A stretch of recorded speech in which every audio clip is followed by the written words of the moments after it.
You know what? Light sources! Oh my god.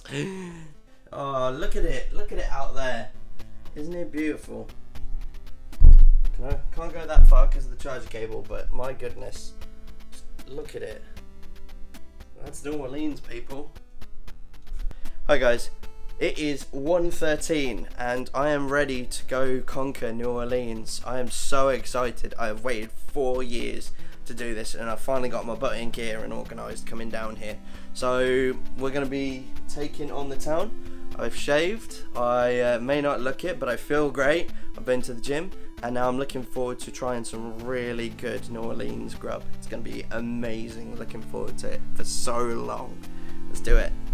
So for those that don't know, New Orleans is located just on the coast of the US in Louisiana, and it's just on the Gulf of Mexico, and that is why they had so much water during Hurricane Katrina.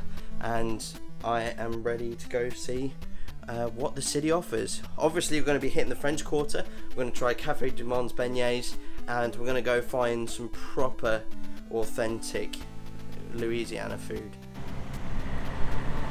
I forgot to mention as well, I'm staying at the Quisby, which is a hostel. It cost me just under $50 for 2 nights, and the great thing about it is it's right on St. Charles Street, which means that I can get a cable car. Nice.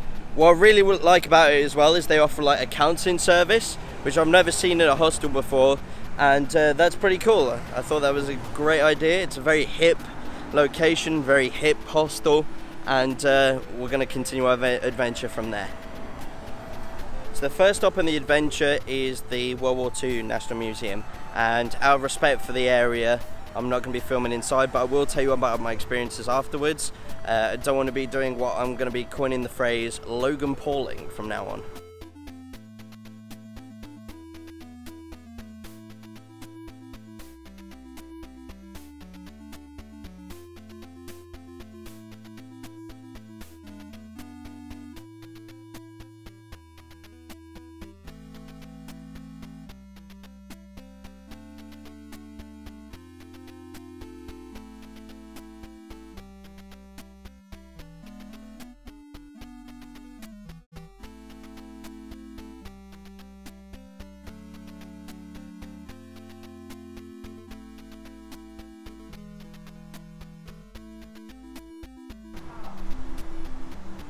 Okay.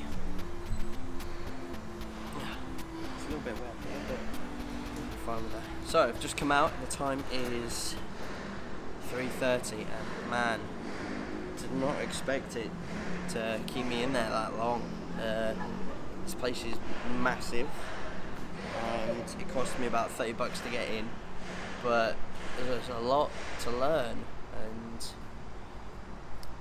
obviously there's a lot of exhibits about the history of it and technical aspects, but some of the exhibits are all about some of the people of colour that served in World War II and how the change to the attitude in America from whether they should fight or whether it should be isolationist. It's a really moving exhibit and part of the museum as a whole, and one of the things they also do is they give you these dog tags. So they're like cards that you can check in on exhibits later. Hold on, let me find mine. Yeah, so I'll be able to log on back home and see all the stuff that I've looked at and saved onto this card using the website. And yeah, it's just a really tough museum. Kind of takes your breath away a little bit, the scale of everything and just the amount of people killed. And it's sad really that in that one exhibit that I looked at, they talk about how black people and African American people experienced the war and how Jim Crow was still happening during the time and how they had to fight a double victory to be allowed into back into society, as it were. And their contribution was really tough. And I guess the one takeaway from it all is you punch a Nazi. Okay, next step is on to the French Quarter so we can try some of that food. So that's what we're on to. Let's do it.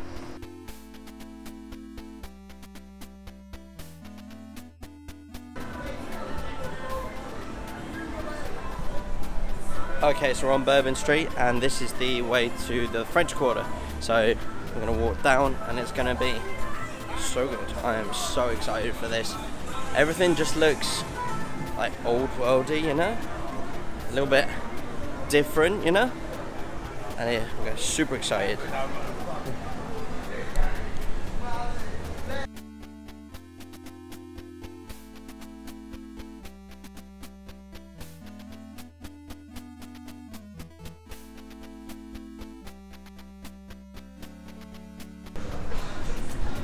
Forgot to mention as well, New Orleans is the only other town besides I think a place in Georgia where open carry laws don't apply. So that's, sorry, not open carry, open container. So you can basically walk around with a beer, that kind of thing. It's going to be pretty good.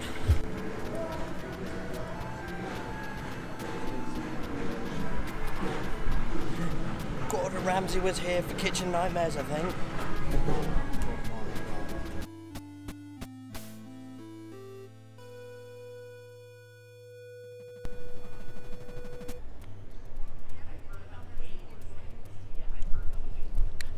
Okay, so the first stop is Café du Monde, which is famous for their beignets. Beignets are a wet dough donut and they're normally covered in powdered sugar. Why we're going for dessert first? Well, because they do an awesome coffee as well. And I've got to make the decision of whether I go for a po' boy or jambalaya or gumbo, because I can't afford all of it. So this first is a guarantee.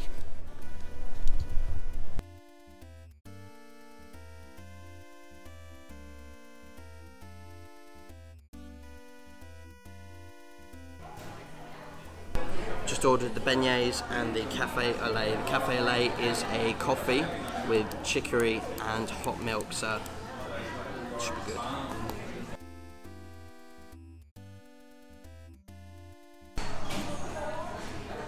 Look at them, oh my god. Don't know where to pick it up. It's gonna fall off. Alright, here we go.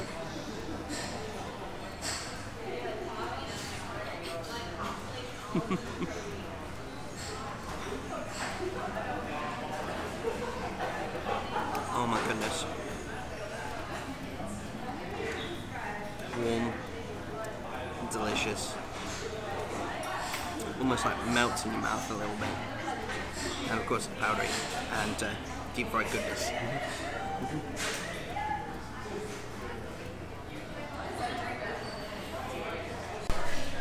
Just get a quick shot of the coffee as well.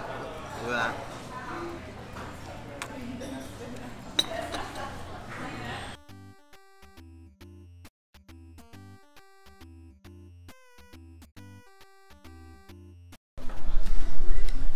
Okay, so my insulin levels are sufficiently spiked, so the next plan is to go and find somewhere that does some authentic cuisine for main course. At the moment I'm thinking about a gumbo because a po' boy is normally like deep fried seafood.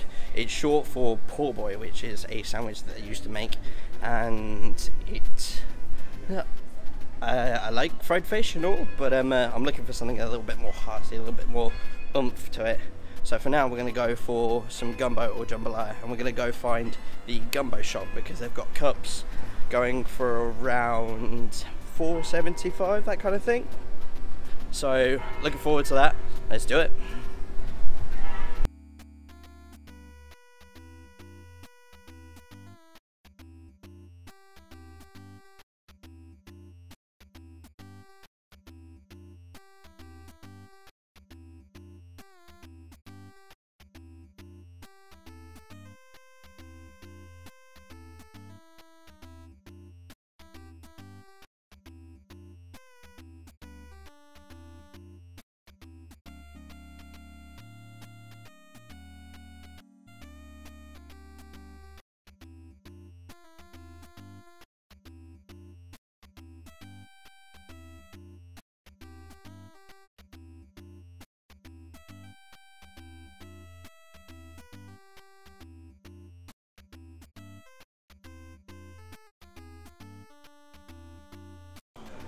Okay, so I'm at the gumbo shop and I've decided to go for a triple gumbo special.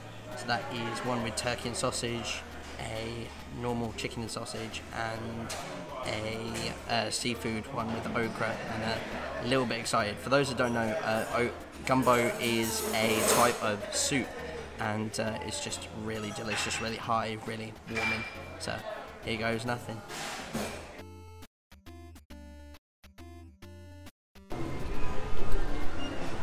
Okay, so we are done at the gumbo shop, and oh my god, so they did the special, which was a triple between turkey and spicy sausage, as well as chicken and andouille sausage and seafood. And out of the three, I think the seafood was probably my favourite. Celery worked really well with the rice, the parsley, and then all the seafood at the bottom of it was just, oh man, chunky, flaky, just delicious in every way. And it was, I'm gonna have to keep moving or else I'm gonna fall asleep, because it was just really good high comfort food, something that I'm gonna have to replicate at home at some point. Last stop, we're gonna try and find a hurricane which is named after the well, after Hurricane Katrina. There was like a cocktail that was kind of adopted by New Orleans, and we're gonna go try and find some jazz, and for that I'm gonna try and gun for Fritzl Jazz Club. It's a big place here to go check out. It's gonna be fun.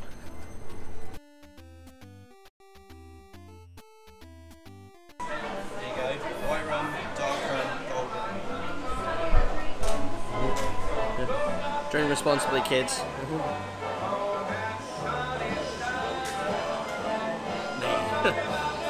Maybe not too many of them. You know, I've been to plenty of cities: Minneapolis, Duluth, Vegas, Austin, New York, Chicago, and honestly, I've never been to a more fun, interesting city. I learned a lot about New Orleans through my university degree when we did a lot about Hurricane Katrina, and to come here and see the city and like how much it bounced back from that much devastation, and the culture that of just love and passion is just something incredible to behold. And I think out of all the cities that I've been to, this is probably the coolest once the cicadas stop talking.